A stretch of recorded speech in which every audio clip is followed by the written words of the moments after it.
میرے آقا مصطفیٰ کریم رؤوف الرحیم صلی اللہ علیہ وسلم فرماتے ہیں ماہ رمضان کو سارے مہینوں پر ایسی فضیلت ہے جیسے مجھ محمد کو تمام مخلوق پر فضیلت حاصل ہے۔ میرے آقا فرماتے ہیں ماہ رمضان شریف میں اگر تم ایک نیکی کرتے ہو تو اللہ تمہیں 70 کا ثواب عطا کرتا ہے، اور تمہارا خلوص بڑھ جاتا ہے تو اللہ تمہیں ایک نیکی کا 1000 عطا کرتا ہے، اخلاص اور بڑھتا ہے تو اللہ ایک نیکی پر تمہیں بے حساب ثواب عطا کرتا ہے، اس کا کوئی حساب ہی نہیں ہوتا۔ آقا کریم رؤوف الرحیم صلی اللہ علیہ وسلم فرماتے ہیں یہ ماہ رمضان کیا ہے؟ اللہ کے محبوب مصطفیٰ کریم صلی اللہ علیہ وآلہ وسلم ماہ رمضان شریف کے روزوں کی اہمیت بیان کرتے ہوئے فرماتے ہیں کہ ماہ رمضان شریف کا ایک روزہ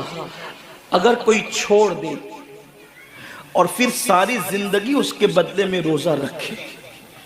تو ساری زندگی کے روزے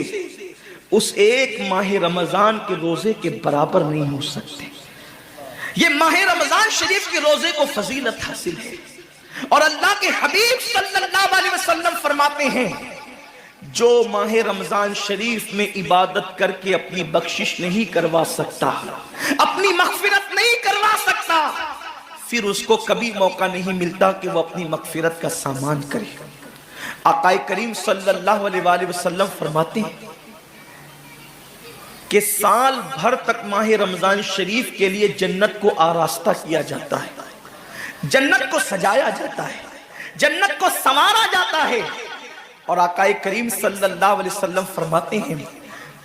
بڑی بڑی آنکھ والی حوریں اللہ کی بارگاہ میں عرض کرتی ہے میرے کریم ہمیں ان کی دلہن بنانا جو ماہ رمضان شریف میں تیری عبادت کرتے ہیں، ہمیں ان کے نکاح میں دینا جو ماہ رمضان شریف کی راتوں کو جگ کر کے تجھے منانے کی کوشش کرتے ہیں۔ آقا کریم صلی اللہ علیہ وسلم فرماتے ہیں اگر کوئی بندہ ماہ رمضان میں زنا سے بچے، شراب سے بچے، جھوٹ سے بچے، کسی کو تہمت لگانے سے بچے، اور ماہ رمضان شریف کا احترام کرتے ہوئے گناہوں سے بچے، تو اللہ تبارک و تعالی ہر رات کے بدلے، رمضان شریف کی ہر رات کے بدلے 100 حوروں کے ساتھ اس کا نکاح فرمائے گا۔ یعنی 30 راتیں ہیں تو 300 حوروں کے ساتھ اس کا نکاح ہوگا۔ اور آقا کریم صلی اللہ علیہ وسلم فرماتے ہیں ماہ رمضان شریف کا احترام جو کرے اور احترام ماہ رمضان میں جو لغویات اور خرافات کو ترک کر دے، جو گناہوں کو چھوڑ دے، زنا کو، شراب کو، جھوٹ کو، بہتان تراشی کو چھوڑ دے، آقا فرماتے ہیں اس رمضان شریف کا احترام کرنے والے کے لیے اللہ نے جنت میں ایک ایسا محل بنایا ہے۔ اس محل کا حال یہ ہے کہ دنیا کے سارے اولین اور آخرین یعنی آدم سے لے کر آخری آنے والے تک انسان تک اگر سارے اس محل کے اندر داخل ہو جائے تو بھی اس محل کی اتنی ہی جگہ وہ لیں گے جتنی کی بکرے کی ران آپ کسی مکان کے اندر رکھتے ہیں، تو بکرے کی ران کتنی جگہ گھیرتی ہے، بس تمام اولین اور آخرین اس محل کے اندر اتنی ہی جگہ گھیریں گے، یعنی وہ محل اتنا بڑا اللہ نے بنایا ہے، اور وہ محل صرف ان کے لیے ہے جو ماہ رمضان کے احترام میں گناہوں کو ترک کر دیتے ہیں، گناہوں کو چھوڑ دیتے ہیں۔ میرے آقا صلی اللہ علیہ وسلم کے پیارے دیوانوں، لیکن افسوس ہم اور دنوں کی طرح ماہ رمضان شریف کی راتوں کو ضائع کر دیتے۔ تاجروں کا سیزن آتا ہے تو تاجر پہلے سے تیاری کرتے ہیں کہ اس سیزن کے اندر میں نے مالدار بننا ہے، اتنا مال میں نے کمانا ہے کہ پھر میں نے سارے سال گھر میں بیٹھ کر کے کھانا ہے۔ ٹیلر لوگ تیاری کرتے ہیں عید کے موقع پہ اتنی محنت کریں گے رات دن کہ سال بھر اگر کوئی کسٹمر نہ بھی آئے تو وہ گھر بیٹھ کے آرام سے کھا سکے۔ کپڑے والے سوچتے ہیں کہ سیزن آئے گا، جو بھی سیزن ان کا آتا ہے اتنا کمائیں گے کہ سال بھر بیٹھ کے کھائیں گے۔ لوگوں جیسے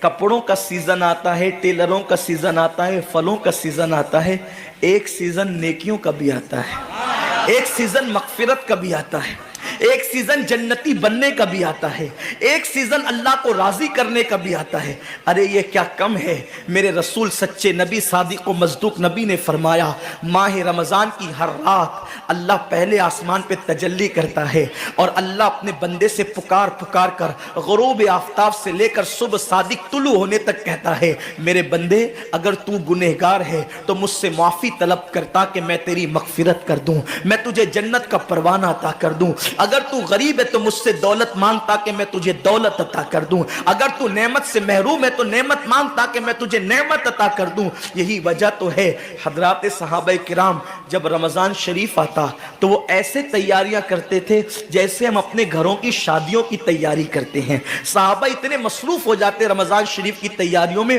اور کیسی تیاری کرتے، ہم بھی رمضان شریف کی تیاری کرتے ہیں۔ ہماری تیاری کیا ہے؟ سحری میں تری کے مسالے کو چاہیے، سحری کے اندر یہ چاہیے، سحری میں وہ چاہیے، افطار میں یہ چاہیے، افطار میں وہ چاہیے۔ مجھے اس سے کوئی جو ہے وہ شکوہ نہیں، میرے آقا نے اس سے منع نہیں کیا۔ حضور فرماتے ہیں کہ رمضان شریف میں گھر والوں کا دسترخوان وسیع کر دیا کرو، گھر والوں پہ زیادہ خرچ کیا کرو، اس لیے کہ جو گھر والوں پہ رمضان شریف میں خرچ کرتا ہے اللہ اس کو اپنی راہ میں خرچ کرنے کا ثواب عطا کرتا ہے۔ اور فاروق اعظم فرماتے ہیں جو رمضان شریف میں کشادگی کرے گھر والوں پر اللہ اسے جہاد میں خرچ کرنے کا ثواب عطا کرتا ہے۔ مجھے اس سے کوئی شکوہ نہیں، لیکن صحابہ کی تیاری کیا ہوتی تھی؟ جب رمضان شریف آتا صحابہ اپنے بستر کو باندھ دیا کرتے تھے۔ رمضان شریف آتا تو صحابہ بستر کو باندھ دیتے تھے۔ کیوں باندھ دیتے تھے بستر کو؟ اس لیے کہ اب سونا نہیں ہے،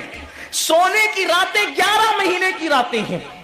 اب غفلت میں زندگی نہیں گزارنا ہے، بلکہ راتوں کو جگ کر دن کو جگ کر اللہ کی اتنی عبادت کرنا ہے کہ عبادت کا سیزن آ گیا۔ اس لیے کہ اللہ کے رسول فرماتے ہیں جس نے رمضان شریف پایا اور عبادت کر کے اللہ کو راضی نہیں کر لیا ایسا بندہ ہمیشہ اللہ کی رحمت سے دور کر دیا جائے۔ اس لیے صحابہ رمضان شریف کی تیاری کرتے تھے، بستر باندھ دیتے تھے، اور اپنا معمول کیا ہے؟ جو فجر میں سوئیں گے تو وہ عصر میں اٹھیں گے، رات بھر جاگیں گے کرکٹ کھیلتے ہوئے، رات بھر جاگیں گے گلیوں میں گھومتے ہوئے۔ میرے آقا صلی اللہ علیہ وسلم کے دیوانوں، بہت قیمتی وقت آ رہا ہے، بہت قیمتی مہینہ آ رہا ہے۔ یہ وہ مہینہ ہے جو جہنمیوں کو جنتی بناتا ہے۔ آقا کریم صلی اللہ علیہ وسلم فرماتے ہیں ہر افطار کے وقت اللہ 60,000 ایسے جہنمیوں کو جہنم سے آزاد کر کے جنتی بناتا ہے جن کا جہنمی ہونا واجب ہو گیا تھا۔ اور ایک مقام پہ فرماتے ہیں 5 لاکھ جہنمیوں کو ہر افطار کے وقت جہنم سے آزاد کیا جاتا ہے۔ اور اسی پہ بس نہیں، حضور فرماتے ہیں جب شب جمعہ آتی ہے ماہ رمضان کی، جمعرات کا سورج غروب ہوتا ہے، تو جمعہ کا سورج غروب ہونے سے پہلے پہلے تک ہر سیکنڈ میں 5 لاکھ جہنمیوں کو جہنم سے آزاد کیا جاتا ہے۔ اور جب